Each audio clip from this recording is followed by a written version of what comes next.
বিশ্ব ওলি হজরত শাহ সুফি খাজা বাবা ফরিদপুরি কেবলাজান সাহেবের মহাপবিত্র বিশ্ব ওরস শরীফ আজ শনিবার ফরিদপুরের বিশ্ব জাকির মঞ্জিলে শুরু হচ্ছে।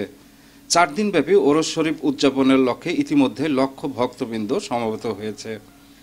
শুক্রবার জুমার নামাজ আদায় শেষে খাজা বাবার রওজা শরীফ জিয়ারতের মধ্য দিয়ে ওরস শরীফের আনুষ্ঠানিকতা শুরু হয়। মহাপবিত্র বিশ্ব ওরস শরীফ উপলক্ষে নান্দনিক সাজে সজ্জিত করা হয়েছে বিশ্ব জাকির মঞ্জিল। দেশ বিদেশের লক্ষ লক্ষ আশিকান জাকিরান ধর্মপ্রাণ মুমিন মুসলমান ও ভক্তবৃন্দ সমবেত হচ্ছেন বিশ্ব জাকির মঞ্জিলে। প্রতি বছরের মতো এবারও লাখো মুসল্লির অংশগ্রহণে জুম্মার বিশাল জামাতের পর বিশ্ব ওলি হজরত শাহ সুফি খাজা বাবা ফরিদপুরি কেবলাজান সাহেবের পবিত্র রওজা শরীফ জিয়ারতের মধ্য দিয়ে আনুষ্ঠানিকভাবে শুরু হয়।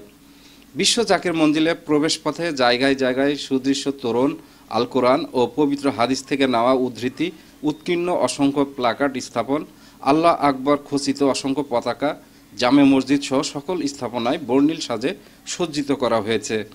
শনিবার থেকে শুরু হওয়া 4 দিনব্যাপী ওরস শরীফ আগামী মঙ্গলবার আখেরি মোনাজাতের মধ্য দিয়ে শেষ হবে। বিশ্ব জাকির মঞ্জিলের সুমহান প্রতিষ্ঠাতা বিশ্ব ওলি হজরত খাজা বাবা ফরিদপুরি 1354 সালে বাংলার ফরিদপুরের সদরপুরে আটরশি গ্রামে আসেন। হেদায়েতের বাণী প্রচার ও রাসূল পাক সাল্লাল্লাহু আলাইহি সাল্লামের সত্য তরিকা প্রচারের মাধ্যমে বিশ্বব্যাপী পরিচিতি লাভ করেন আটরশি পীর খাজা বাবা ফরিদপুরি।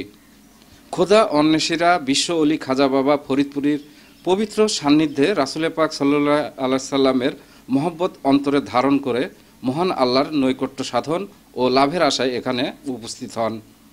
সেলিম উদ্দিন, ডেস্ক রিপোর্ট, নবরূপ টিভি।